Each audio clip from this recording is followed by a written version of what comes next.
Welcome dear students in AC starter.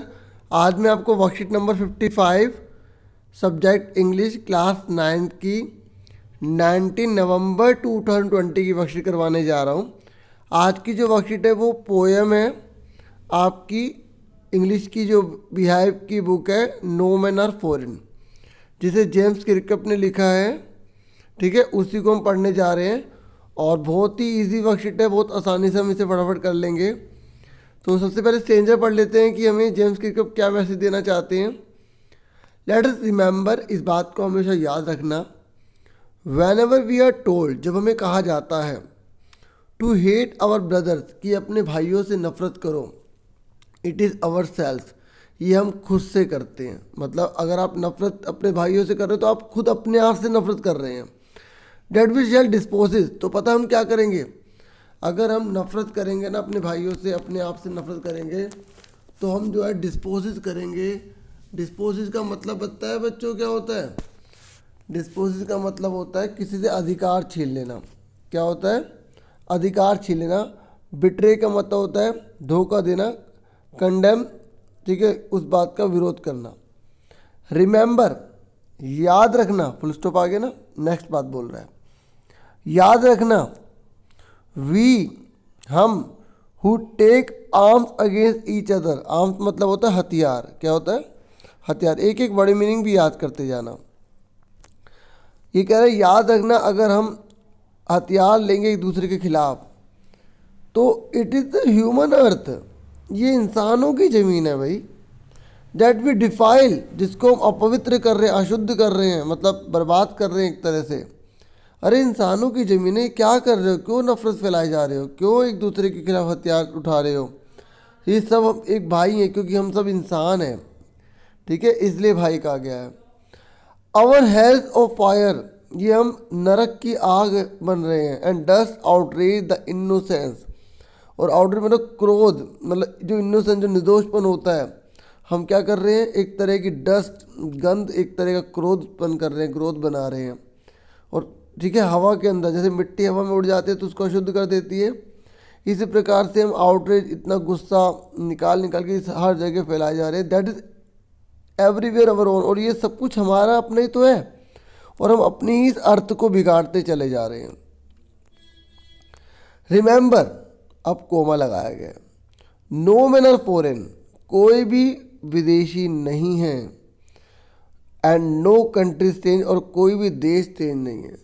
देखो बच्चों, अब आपने अच्छे से स्ट्रेंजर समझ लिए हैं और ये अभी और बातें किए जा रहे हैं, और यहीं पर इन्होंने जो है ख़त्म नहीं किया, ये आगे बात चलती रहेगी। इस तरीके का यहाँ पे एक्सप्रेशन है।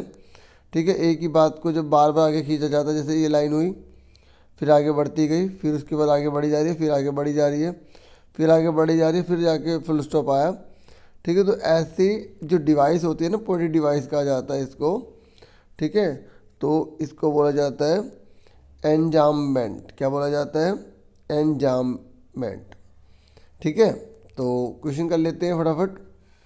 तो आपसे पूछा गया है पहला कि जो डिस्पोजेज है ना, इसमें से कौन सा मतलब नहीं है। तो मैंने आपको अभी बताया था कि डिस्पोजेज का मतलब होता है किसी से अधिकार छीन लेना, किसी को डिप्राइव कर देना।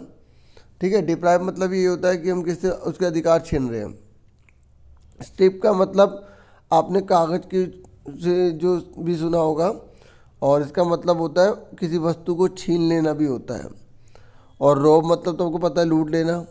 ये तीनों के तीनों एक जैसी हैं, यानी कि ये सिनोनिम्स हैं इसके, ये अलग है। तो बच्चों इसका आंसर क्या हो गया? डी हो गया। समझ में आ गया आप सबको? आगे बोला, the poet says that by raising arm against each other, अगर हम जो है एक दूसरे के खिलाफ जो है हथियार उठा लेंगे तो वी विल, हम क्या कर रहे हैं, तो हम क्या करेंगे, विन द वॉर, युद्ध जीत जाएंगे। फैलिसिटेट आवर सेल्फ, फैलिसिटेट, देखो फैसिलिटेट नहीं लिखा, ये फैलिसिटेट लिखा है। ठीक है, तो इसका मतलब होता है सम्मानित करना, और कहीं से प्रोनाउंसिएशन जो है ना वो फैलिकीटेट भी करते हैं। ठीक है, तो इसका मतलब होता है सम्मानित करना, किसी को अवार्ड देना, ऐसे। तो जब हम एक दूसरे के खिलाफ हथियार उठाएंगे तो एक दूसरे को सम्मानित करेंगे क्या? नहीं ना, दूसरा भी नहीं हो सकता, पहला भी नहीं हो सकता। उसके बाद कह रहा है टेंट अवर लैंड, कि हम अगर ऐसा करते हैं तो इस ज़मीन पे, धरती पे कलंक है। और एडोन का मतलब होता है आकर्षित करना, तो सिंपल सी बात है कलंक ही होंगे अगर हम ऐसा करेंगे तो we will taint our land, ठीक है, कलंकित कर देंगे इस धरती को। क्या कर देंगे? टेंट कर देंगे अपनी धरती को, अगर हम एक दूसरे के खिलाफ हथियार उठाते हैं तो, ठीक है। इस धरती ने हमें पैदा किया और हम इसी में आपस में लड़े जा रहे हैं। थर्ड बोल रहे हैं the poet doesn't want to spread the message of, यहाँ पे जो पोएट है वो कौन सा मैसेज नहीं फैलाना चाहता? शांति का, वो तो चाहता है शांति और जगह, प्यार का, भाईचारे का, या हेटेड का? तो इसका आंसर क्या हो जाएगा? हेटेड हो जाएगा। एक बार मैं सारे आंसर दोबारा बता देता हूँ। पहले वाले का गेन, ठीक है, इसका आ जाएगा टेंट अवर लैंड। उसके बाद इसमें क्या आ जाएगा? हेटेड, क्योंकि वो हेटेड का मैसेज नहीं देना चाहता। फिर नेक्स्ट है विच literary device is use in the given above extract from the poem. तो ये मैं आपको शुरू में बता चुका हूँ कि कौन सी लिटरेरी डिवाइस यहाँ यूज़ की गई है। यहाँ पर यूज़ की गई है एंजाममेंट, ठीक है। सिमिले का मतलब पता है क्या बच्चों होता है? अगर पूरी लाइन में लाइक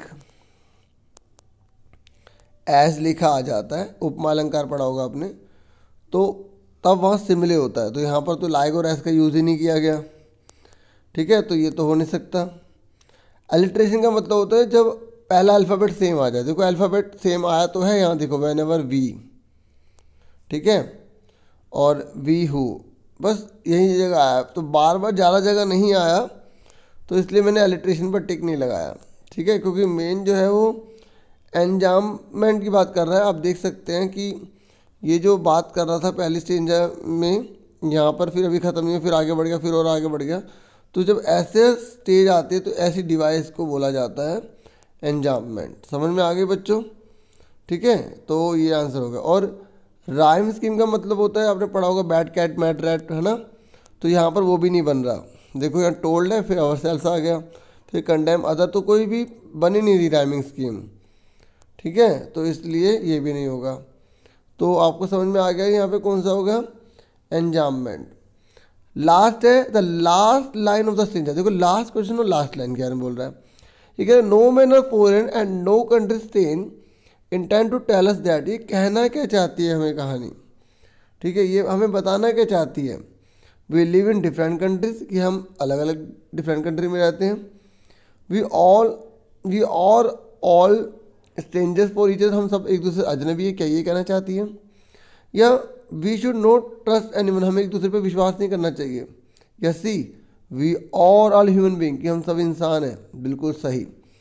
तो इस तरीके से हमारा आंसर क्या आ जाएगा? सी आ जाएगा। एक बार सारे आंसर बता देता हूँ, क्योंकि कई बच्चे जो है सिर्फ लास्ट का देखना चाहते हैं, तो मैं उनको भी निराश नहीं करना चाहता।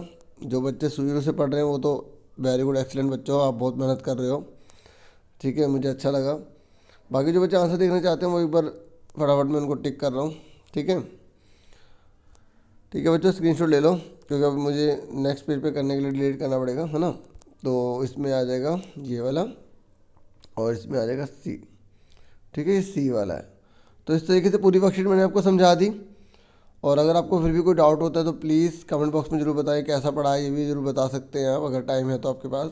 बाकी आपका टाइम बहुत प्रीशियस है, खूब पढ़ो, खूब बढ़ो, पेरेंट्स का नाम रोशन करो। बस इतना ही कहना था। अपना पूरा ध्यान रखना, आप इस देश का भविष्य हैं। Thank you for watching and listening carefully. Take yourself dear students.